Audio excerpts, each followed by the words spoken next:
There's a war in the Middle East. Operation Epic Fury has cost the United States an estimated $37.5 billion so far. Defense contractors should be having their best year ever. Instead, look at this. Lockheed Martin, down. Northrop Grumman, down almost 30%. Even Palantir, the company whose software is running the AI targeting system for this entire war, is down for the year. So if the traditional defense industry is losing money on this war, who's actually winning? The answer isn't a country. It's a small group of Silicon Valley companies you've probably never thought of as defense contractors. And the story of how they got here is bigger than just Iran. Quick recap for anyone catching up. Operation Epic Fury began in February 2026, when the United States and Israel launched joint strikes on Iran, killing Supreme Leader Ayatollah Khamenei in the opening hours. It was supposed to be fast. It's now a sprawling, months-long regional war. We've covered why Trump and Netanyahu actually started this war in a previous video. Go watch that if you want the political story. This video is about something different, what's actually running underneath it. Because buried in the reporting about strikes and casualties is a much stranger story about who builds the technology fighting this war and who's getting rich doing it. Two things had to happen for this moment to exist. First, over the last 5 years, a handful of startups convinced the Pentagon that the old way of building weapons, decade-long programs, was too slow for modern war. Companies like Anduril and Palantir positioned themselves as the fast, cheap, AI-powered alternative. Second, several of the people running those companies spent years building relationships with the people who'd end up running Trump's second administration. By the time Iran happened, Silicon Valley wasn't just pitching the Pentagon anymore. It was inside the building. Let's test 3 things you probably assume about this war against what's actually documented. Claim 1. This is a war fought with America's traditional military. Here's the reality. The system at the center of the targeting process is Palantir's Maven Smart system, built with Anthropic's Claude woven in for real-time analysis. In the first 24 hours alone, it helped identify and strike more than 1,000 targets, roughly 10 times the pace that was possible before this software existed. Palantir's own CTO has said this war was made, quote, substantially more productive, unquote, by AI. Claim 2. The billionaires behind this tech are just contractors, like Lockheed or Boeing. Here's the reality. Anduril's own president went on a podcast and described the company as, quote, heavy participants in the current conflict in the Middle East, unquote, not a vendor on the sidelines, embedded in live combat operations, helping defend against Iranian drone attacks in real time. Claim 3. This war has been great for the defense industry's bottom line. Here's the reality. True for the old guard. Lockheed, Northrop, even Palantir's own stock, all dropped. Largely because investors had already priced in a war boom before the war even started. But it's false for the private companies. Anduril's valuation doubled to $61 billion in a matter of months.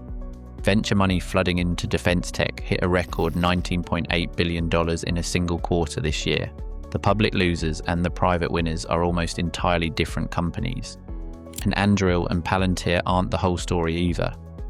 Elon Musk's Starlink network reportedly served as the communications backbone for a dozen or more drone systems used in this war, and the Pentagon paid a steep premium for that access. Eric Schmidt, the former CEO of Google, quietly built his own defense startup, and the army bought thousands of his interceptor drones in the opening days of the war at a fraction of the cost of a traditional missile.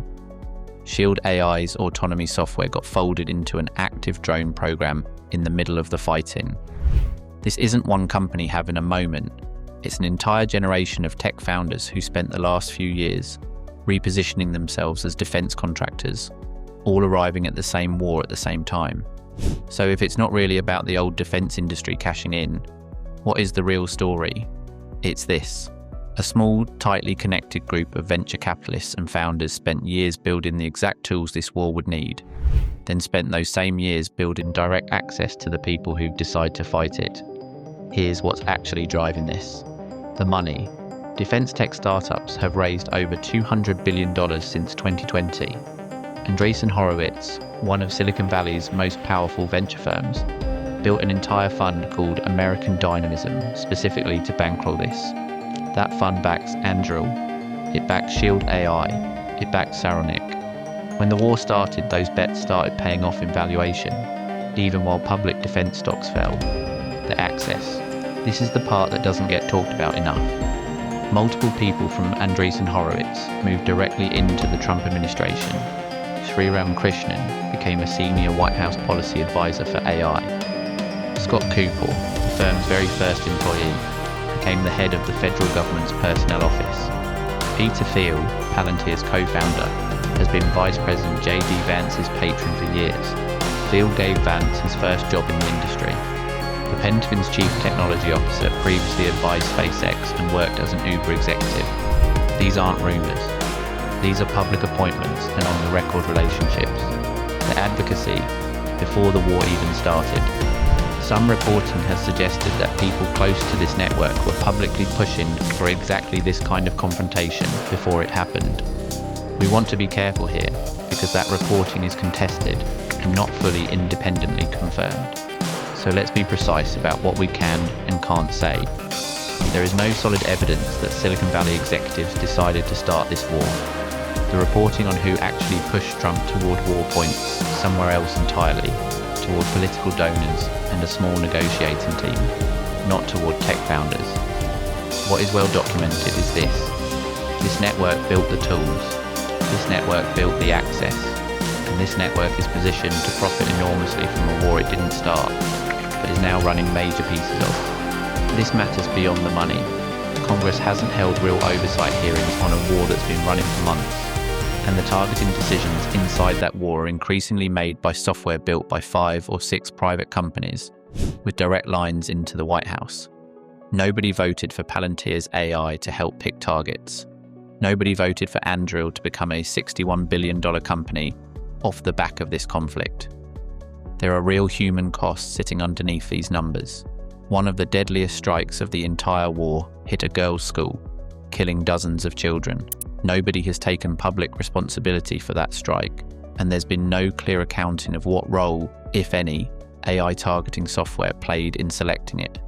That's not a hypothetical concern about the future of warfare. That's a question about a war that is happening right now, using software these companies built, sold, and are still profiting from with every month the war continues. And it's worth asking who's watching any of this. Defense contractors and their executives have poured millions of dollars into congressional campaigns this year, concentrated heavily on the lawmakers who sit on the committees, deciding how much of that budget these same companies receive. That's not new to the defense industry. What is new is how few of these dollars are going to household name contractors, and how many are going to companies that didn't exist as defense contractors 5 years ago. So the real reason Silicon Valley, quote, went to war, unquote, isn't that they started it. It's that they spent 5 years building the on-ramp. And when the war came, they were the only ones ready to drive. None of this is likely to slow down anytime soon.